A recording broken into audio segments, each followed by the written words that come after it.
Hey, good morning. It's Pastor Jeff with your Sunday morning message. Thank you so much for tuning in with us here at Freedom Church. What do you first think of when you hear the word secure or security? I go to security guards, maybe social security, or possibly insecurity. See, security guards at times do make things safer, but mostly they make things feel safer. Social Security was put in place to make growing older and retiring less scary. And initially, it was meant to make life after work and retirement feel a lot more safe and a lot more secure. The word secure is defined as to be fastened or fixed in a way as to not come loose. Primal question number 2 is, am I secure? So we have to ask ourselves, to someone who has this primal question, are they dealing with insecurity, or are they feeling as though they are not fastened or fixed to someone or something that they long to be fastened or fixed to? To people who have primal question number 2 of am I secure, they need to find security in finances and relationships to feel at ease in life. At their best, they are generous, invested heavily in their relationships. They use their gifts to acquire resources, to predict trouble, and create stability in their lives and in the lives of others. They make great providers and great partners because stability is key for them. And let's be honest, we all like stability in our relationships.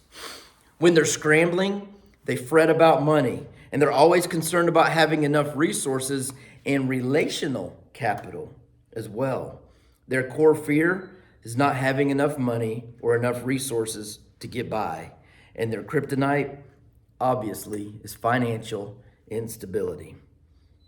You see, when people are insecure, they can express it in very different ways, depending on their temperament, their values, and conditioned habits, all often shaped by past experiences. In some, insecurity looks like meekness or compliance and always assuming blame. In others, it looks like bravado, defiance, and never admitting when they're wrong.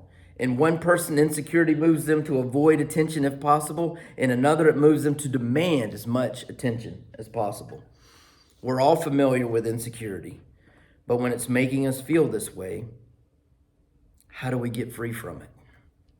Because insecurity is a form of fear, and people will tell you that God never wants us to feel insecure or feel unsafe. But that's not true. God has wired us with the ability to see and to process our surroundings. If we hear a rattlesnake in the bushes, we are fearful, and that fear lets us know not to go in those bushes, or not to go near those bushes. If we walk onto a dock or a second story porch somewhere and we see rotten or broken wood, it gives us a rational fear that stops us from walking out onto it. If we live or work with someone who is constantly dishonest or abusive, we are meant to feel unsafe and insecure. God designed insecurity as a warning that we are vulnerable to some kind of danger. It instructs us to take some protective action. But in the current American vernacular, what we typically mean by insecure is not just circumstantially induced fear, but a fear so recurrent that we refer to it as a state of being. We make this someone's identity. Oh, he's just really insecure. Oh, she is just insecure. We talk of being insecure, or we might say so-and-so is an insecure person. And what we mean by insecure is a feeling, a significant lack of self-confidence, or a powerful fear of others' disapproval and rejection, or a chronic sense of inferiority. But what are we afraid of? What danger is this kind of insecurity warning us against? It tells us that our identity is uncertain, or that in some way our identity is being threatened. Our identity is who we understand ourselves to be at the core. It's our essential self. Or if we're insecure, it's what we want to believe and want others to believe is our essential self, even if it's not who we really are. Where does our sense of identity come from? This is the crucial question. The pinnacle of the problem is how we answer it decides whether we will ever be free from being insecure. People with this question at some point in their lives have had something happen that made them feel like they are not secure. They are not fixed. They are not tied to something that they long to be tied to, whether it's relational, whether it's financial, whether it's work related, or whatever it may be. It's not primarily an intellectual answer for this one. We all know that we can know the right answer, but not know the right answer. We answer this question from our heart because our identity is tied into what we really love, what we really want, and what we really believe offers us hope. In other words, we always find our identity in our God, lowercase G-O-D. Our God, lowercase G-O-D, may or may not be the God of our beliefs, the God of our creed, the God of our faith, the God, the creator and maker of all things. We may say our God is the God, capital G-O-D, the creator and maker of all things, but that may not really be true. Our God is the person or thing we believe has the greatest power to determine who we are, why we're here, what we should do, and what we're worth. Our God, lowercase G-O-G, is what we can't help but seek and follow. Because we believe our God's promises will bring us the greatest happiness. You see, things in our life that we secure our identity to and our faith in and our beliefs in, therefore become our God. And if it's not the God, if it's not the Messiah, then we're fixed to things that are going to disappoint us. And we are fixed to things that are not even secure in and of themselves. So when we feel insecure because something threatens our sense of identity, it's telling us something about our God. This makes insecurity a mercy. Though it almost never feels like a mercy, it feels like inadequacy. Insecurity feels like failure. It feels like condemnation. It weighs us down and it makes us feel vulnerable and uncertain. That's why our response to this kind of insecurity is often avoidance. We try to reduce our exposure to people or situations that stir up our insecurities. Or we try to disguise it, by seeking various forms of self-affirmation from others. Or we try to escape into other things, often habit-forming and addictive things that dull or that distract or that fantasize away our identity fear, at least temporarily or for good. Or to say it another way, they're almost always just painkillers, not cures. I grew up in the home of a mechanic. And growing up in the home of a mechanic, you learn how to use tools and how to fix things by watching him. I am no mechanic. I am what you would call a problem solver. If something is wrong, I know enough to get to the place to where we can overcome what is wrong. But I don't necessarily always fix things. So someone will come behind me and work on something and go, hey, Jeff, how does this work? And I'll go, oh, well, I fixed that and I did this and I did that. So it's a little different from the way it's meant to work. I fix the problem. I don't necessarily make the car or truck mechanically sound again.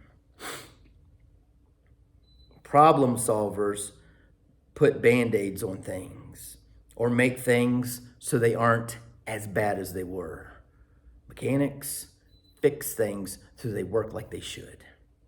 Insecurity causes us to put Band-Aids on things. It causes us to make things not so bad. Security, finding our security in God himself, the God, capital G-O-D, helps us to fix things and make them whole and heal them. God designed insecurity to be examined in order that we might escape danger. That's why it's a mercy. This kind of insecurity is a God gauge in our souls. It's reporting to us that something is wrong with what we hear. Something is wrong with what we're seeing. And truly believing is being challenged and perhaps refined, or a false belief is being exposed.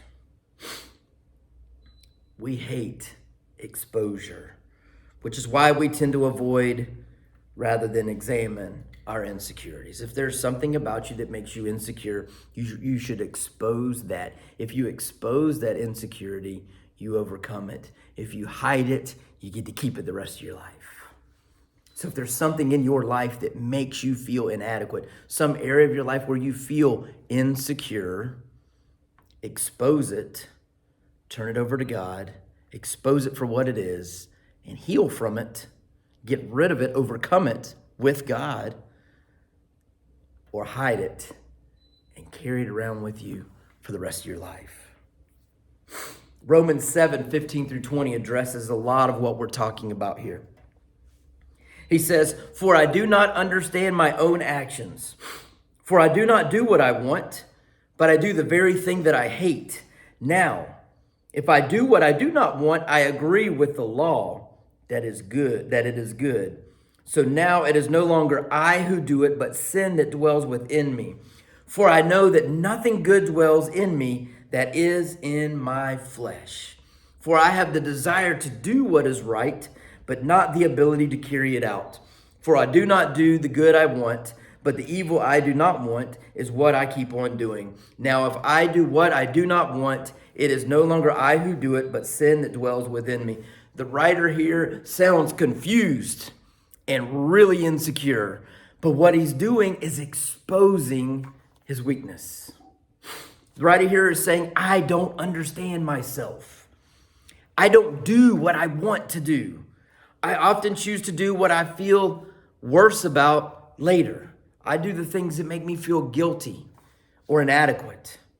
I do things that I regret, even though that's not the plan. No one gets out of bed in the morning and says, you know what, I'm going to go lie to someone. No one gets out of bed in the morning and says, you know what, I am going to be as deceitful as possible today. I am going to cheat on a test today. I am going to go cheat at this game today. I am going to hurt the feelings of someone that I love. No one wakes up in the morning and says, that's today's plan. That's today's goal. But our flesh is our flesh. And if we don't lean on our faith in God, if we don't walk with integrity, then we come to understand what the writer here is saying. He says, nothing good dwells within him, that is flesh. Nothing of me is any good. Only God brings goodness and greatness into our lives. He has a desire to do what is right, but not always the ability to carry it out.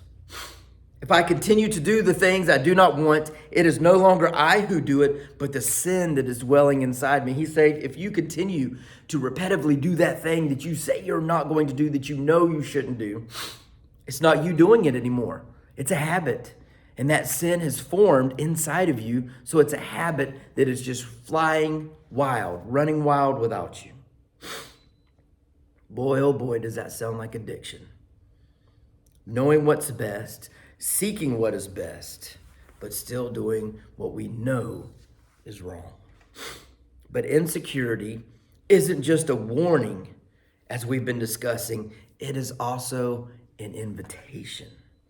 When we feel insecure, God is inviting us to escape the danger of our false beliefs about who we are, why we're here, what we should do, what we're worth, and to find peaceful refuge in what he says about all of those things.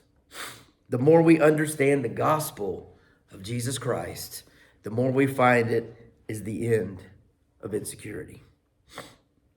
Colossians 1:13 and 14 says, he has delivered us from the domain of darkness and transferred us to the kingdom of his beloved Son, in whom we have redemption, the forgiveness of sins. Jesus' life, his death, and his resurrection has delivered us from the darkness. And all of our security can be based on these factual events instead of letting our insecurities run wild. We need to fix ourselves to Jesus, and we need to fix our brains and our hearts to the gospel. John 15:16, you did not choose me, but I chose you and appointed you that you should go and bear fruit, and that your fruit should abide, so that whatever you ask the Father in my name, he may give it to you. You did not choose Jesus. He chose you and he appointed you that you would go and bear fruit, and that your fruit would abide, and that you would abide, so that whatever you ask God in his name, he can give it to you. Insecurity is believing in me. Insecurity is thinking that these hands and these feet and this body can overcome everything that life throws at us. Security is knowing that these hands, this mouth, these eyes, these ears, this brain, and this body are going to fail. All of them are going to fail us.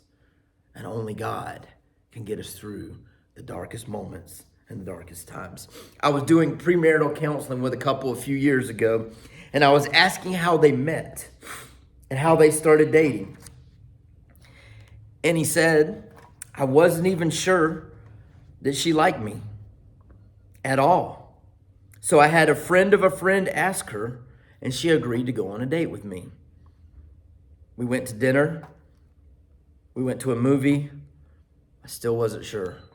We went to a dinner again the next week, and I thought, well, she wouldn't be going on this date with me if she didn't like me or give it a choice or a chance of her loving me. He told his friends he didn't think she liked him, but he liked her too much to give up that easily. But on the third date, he wanted to talk to her, that DTR, define the relationship moment, defining the relationship and what it was going to be moving forward. Then he said something that blew his mind. They sat down to eat, and she asked him about an event they had been at almost a year ago, and about a conversation he had with a few people. He said, yeah, I recall the event. I don't recall all of the conversation, but I remember being there, and I remember talking with those people that you're talking about. And she said, when I heard your reactions and I heard you talking to them, that's when I knew I liked you. He said all of the sweat, all of the anxiety, all of this discomfort, and every insecurity he had about himself completely rushed out of his body.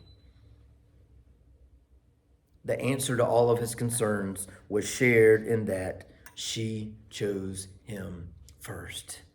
He wasn't worried about his weight or his looks or his education or the way he talked or where he lived or his financial status. He wasn't worried about any of those things. The moment he found out she liked him first, all of his insecurities melted away. When it comes to God, he chose you first, and all of your insecurities melt away, just knowing that Christ is now our identity. That's what it means for us to be Christians. But in Christ, we do not lose our true essential selves. In Jesus, we become our true essential selves. Everything we put our trust and faith in on this earth becomes who we are. We lose who we are in that. Every time we put our trust and faith in Jesus, we become our true selves. You see, when we engage in the wrong things, like the writer in Romans shared, we lose ourselves. But when we're walking with God and in the right relationships, we become ourselves. But if those promises are not satisfying to us, if we need other people's approval to feel validated, if we find criticism or rejection debilitating, if we see a pattern, of regularly disobeying Jesus because we're trying to escape or to demand attention, or if we are caught in habitual or addictive sins through which we seek relief from our fears, then our insecurity is telling us we have an idol problem. We have a God problem, lowercase G-O-D. Avoiding it will not free us from it. God wants to examine it, even though we fear doing it. But we can't listen to our fears in these moments because they don't tell us the truth. If we come to Jesus with our sin, desiring to repent, he says to us in John 8:10 and 2 Corinthians 5:21, I will not condemn you. I was condemned for you. And in Matthew 11:28, come to me and I will give you rest. Rest comes from letting the insecurities go. We rest best when we are most secure and feel most safe. Psalm 103:17, I will love you forever and unfailingly. And Philippians 4:6-7, I will fill you with a peace that surpasses all understanding. There is an end to insecurity and all of the fleshly striving it produces. It ends in Jesus. Let us bring our insecurities to him. In exchange, take his grace. In the mornings when I go for my run or I walk, depending on what day it is, I pass a lot of people just out exercising. There are also a lot of people out walking their dogs. It's a casual stroll through downtown with your four-legged friend or friends. They have to stop and smell each tree, each pole, and on occasion, water the area. And I watch them, and the dog is in control. That dog is driving them. That dog it's their walk. But there's this one guy that walks through there, and he pulls and tugs at his dog. He doesn't let him take breaks. He doesn't let the dog deviate at all. And I want to go over and tell the guy, if you're out here to exercise, don't bring your dog. But if you're here to walk your dog, let your dog walk. A whole lot of our insecurities come from us not knowing how to walk with God. We want to walk with him, and then we pull and tug at God anytime anything happens that slows us down from our agenda. The whole point to walking with God is to walk with him, to let him set our path in place, to let him and his word light up our path. It's to walk with him and let him set our steps out for us. You will be most secure when you are most fixed on Jesus. Have a great day, and God bless.